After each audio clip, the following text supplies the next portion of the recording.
IPL 18వ సీజన్లో భారీ అంచనాలతో బరిలోకి దిగిన సన్ రైజర్స్ ఇప్పుడు విజయం కోసం నానా తంటాలు పడుతోంది. బ్యాటింగ్ బలంతో గెలిచేద్దామనుకున్న వారి వ్యూహం దెబ్బతీసింది. పేలవమైన బౌలింగ్తో పాటు నిలకడలేని బ్యాటింగ్ కొంప ముంచింది. ఈ సీజన్లో ఇప్పటి వరకు 7 మ్యాచ్లు ఆడిన హైదరాబాద్ కేవలం 2 గెలిచింది. అయితే మెగా వేలంలో కావ్యమారం చేసిన తప్పిదం సన్ రైజర్స్ కు ఇప్పుడు పెద్ద మైనస్ గా మారింది. బౌలింగ్ విషయంలో కావ్య పాప స్ట్రాటజీ వర్కౌట్ కాలేదు. ముఖ్యంగా ఒక ప్లేయర్ విషయంలో సన్ రైజర్స్ హైదరాబాద్ సరిదిద్దుకోలేని తప్పు చేసింది. షమీ బదులు అతన్ని కొనుంటే సన్ రైజర్స్ బౌలింగ్ బలంగా ఉండేది. మెగా వేలంలో మహమ్మద్ షమీని 10 కోట్లకు సొంతం చేసుకుంది. షమీ 7 మ్యాచ్ల్లో కేవలం 5 వికెట్లు మాత్రమే తీశాడు. షమీ బదులు భువనేశ్వర్ కుమార్ ను వేలంలో తీసుకోవాల్సిందని సన్ రైజర్స్ హైదరాబాద్ అభిమానులు అభిప్రాయపడుతున్నారు. 2024 వరకు భువి హైదరాబాద్ జట్టుతోనే ఉన్నాడు. కానీ భువిని సన్ రైజర్స్ వేలంలోకి వదిలింది. ఒకప్పుడు సన్ రైజర్స్ కు బౌలింగే బలం. భువనేశ్వర్ కుమార్ చాన్నాళ్ల పాటు ఆ జట్టు బౌలింగ్ దళాన్ని ముందుండి నడిపించాడు.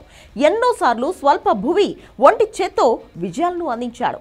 ఆరంభ ఓవర్లలోనే కాక డెత్ ఓవర్లలోనూ తనదైన స్వింగ్ తో బ్యాటర్లకు చుక్కలు చూపించేవాడు. 2011లో పూణే వారియర్స్ తరపున ఐపీఎల్లో అరంగేట్రం చేశాడు భువనేశ్వర్ కుమార్. తొలి 3 సీజన్లు ఆ జట్టు తరపున ఆడాడు. 2014లో సన్ రైజర్స్ హైదరాబాద్ జట్టులో చేరాడు. అప్పటి నుంచి 2024 వరకు అతను సన్ రైజర్స్ కు ప్రాతినిధ్యం వహించాడు. ఆ జట్టులో కీలక ప్లేయర్ గా ఎదిగాడు. అలాంటి ఆటగాడిని సన్ రైజర్స్ ఐపీఎల్ 2025 మెగా వేలానికి విడిచిపెట్టింది. దీంతో అతన్ని రాయల్ ఛాలెంజర్స్ బెంగళూరు జట్టు 10.75 కోట్లకు దక్కించుకుంది. ఇప్పటి వరకు ఈ సీజన్లో 7 మ్యాచ్లు ఆడిన భువి 7.73 ఎకానమీతో 8 వికెట్లు తీశాడు.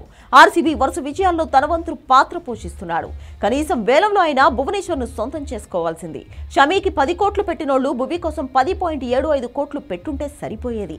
కనీసం 12 కోట్లకు భువి సన్ రైజర్స్ కు దక్కేవాడని ఫ్యాన్స్ కామెంట్స్ చేస్తున్నారు.